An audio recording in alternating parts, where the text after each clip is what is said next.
I had a photo I wanted to firstly crop and secondly tweak the colors a little bit. And since it was already in Apple Photos, I decided to use that rather than piss about exporting it and fanning about in Photoshop. And while, admittedly, it has been a considerable length of time since I went anywhere near the editing tools in Apple Photos, I was pleasantly surprised when I started tweaking my raw iPhone image. Most of the tools have been in the app for many years, I'll grant you that, but there have evidently been some changes under the hood. Could someone tell me when this transformation happened? Have they quietly improved other apps? If I open Apple Pages, am I going to discover it's not a piece of shit anymore?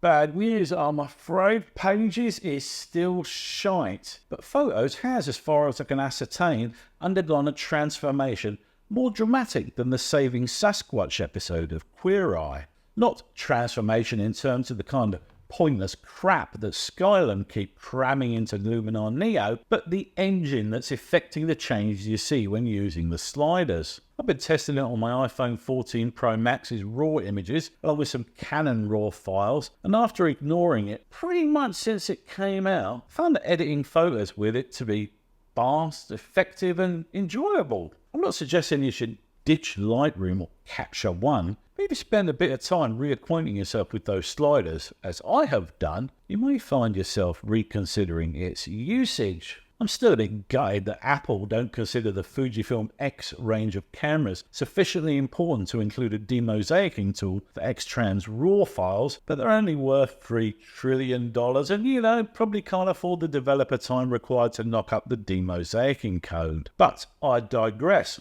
There's a little powerhouse of an editor in the app now, and it all begins with the main light tool. As you can see, Photos got the traditional lineup of sliders and tools you'd expect to find in any RAW editor. But the thing that caught my attention initially, once I started using this new version, was the light slider here. Now, I'm going to move this and watch the preview on the screen. So here I am increasing the light, and here I am reducing it.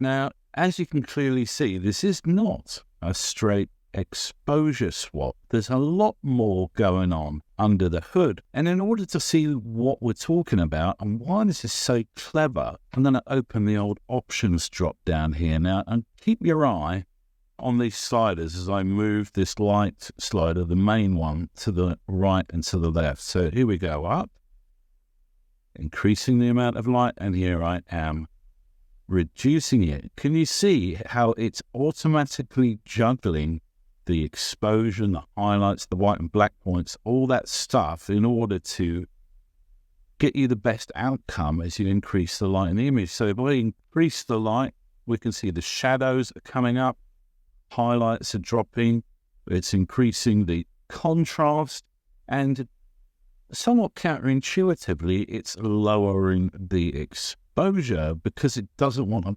blow it out. That's why it's doing that. So let's drop this back the other way, and we can see brilliance coming up, highlights dropping, shadows coming up, black points going up slightly, but we've still got a very usable image with reduced levels of light. If you want to skip all that mucking around, just go straight to a quick tweak. You can hit the old auto button, and it will use a bit of machine learning AI to determine what the best slider is. How mad is that? They created what appears to be a machine learning based relight tool that can raise or lower light levels while protecting the highlights from blowing out or the shadows from getting too dark. They basically distilled the process that a skilled photographer would go through, shifting the sliders in order to get the best possible outcome. Would it surprise you if I said they were pulling off a similar trick with the color slider? Apple have applied similar technology to the main color slider in Apple Photos. So let's show you what happens. If I crank this all the way up to the right, we get this very saturated image, not kind of comically oversaturated. I mean, yeah, it's far more intense than anything I'd ever do, but still, if you drag the saturation slider, for instance, to the right on any other editor, you're going to get really, really saturated color. So it is protecting them. We can already ascertain that. If I slide it the other way, we start getting this beautiful looking image, sort of monochrome with some tints. And if we take it all the way to the left, then we get this lovely looking black and white image. So as with the light app, let's see what's happening under the hood. Let's open up the options. And the first thing we'll slide this to the right. Note that the sliders are moving at a different rate. Bring out the saturation first and then vibrance. Vibrance increases saturation of the least saturated pixels. So it's saturating the most saturated first to give you a nice strong outcome, and then lifting up all the pixels that were left behind. If we take it the other way, all it does is strip the saturation from the image. There's no need for vibrance on that. So again, it's a cleverly designed tool. Now, to be honest, for most people, you can accomplish nearly all of your editing with those two sliders. But if you want to take your processing a bit further, then Apple have got you covered. But before we talk about those tools you use to refine a photograph, let's have a little squiz at the black and white slider, because I love the way Apple have built this. The black and white tool works in a similarly clever way. You've got this general slider here, which basically cycles through a series of looks. If you watch the histogram, you can see that it's compressing the midtones and shifting into the highlights in this mid-range here. And then we drop back here, and there's this point where it's dropping off the shadows and then bringing them back up if you watch the far right-hand side of the slider. So you can basically dial in the kind of look you want from a variety of styles with this main slider. But more than that, you can also tweak it under the hood with the options. So in the neutrals tab, you can basically shift from a high key to low key using the neutral slider. Got the tone slider here, which enables you to go from a very contrasty, very wide dynamic range between the black and the white tones down to this crushed blacks look, which is very on trend. And then, of course, if you want, you can also add some grain to give it that real filmic quality.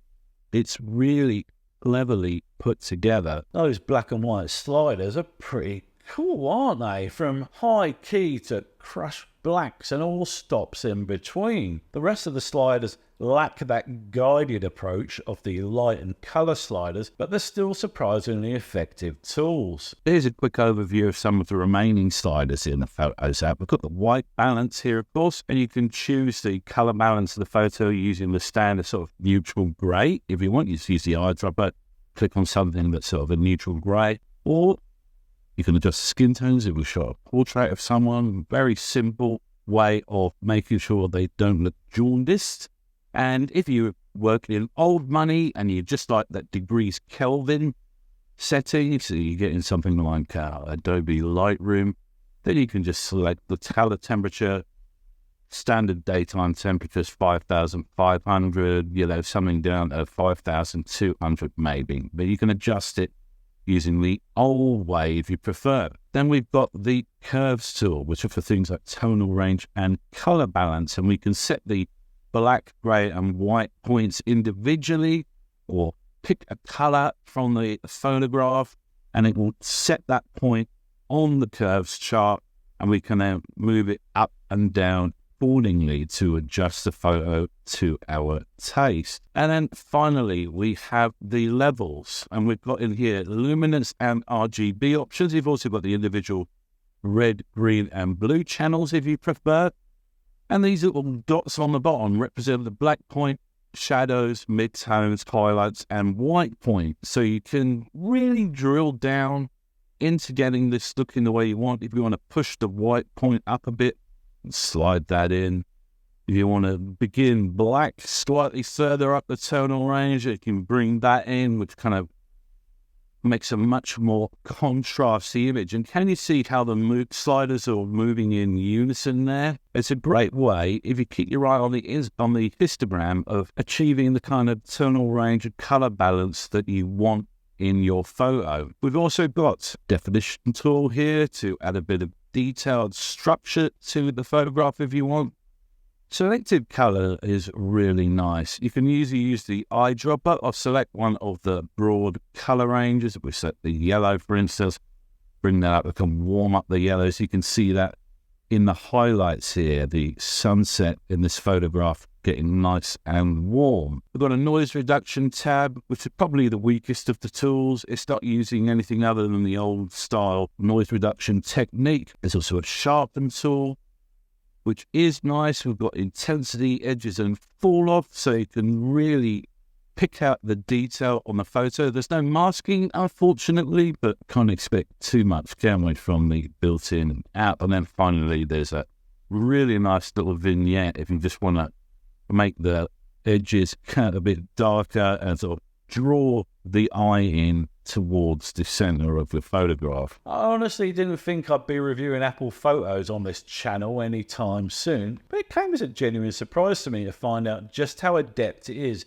at tweaking photos and doing it in a way that doesn't baffle the user with techno-babble. The next big release of the Mac operating system, macOS Sequoia, is due out later this year, and Apple have announced the Photos app will be getting an update. It will apparently leverage the new AI features of this update to provide a smart collections option for users. No word yet, though, on whether or not they'll be increasing the smarts of the editing suite. If, like me, you've always shunned the editing tools in Apple Photos, perhaps check it out, and you might realize, like I did, that it's a little hidden gem. And that'll do us for this video. When was the last time you blew the dust off Apple Photos and tried its editing tools? Have you ever used them? Let me know in the comment section below. If you got value from this content, then please hit the old like button and consider subscribing for more photo, video and drone related content from me. Till the next time, guys. Ta-ta!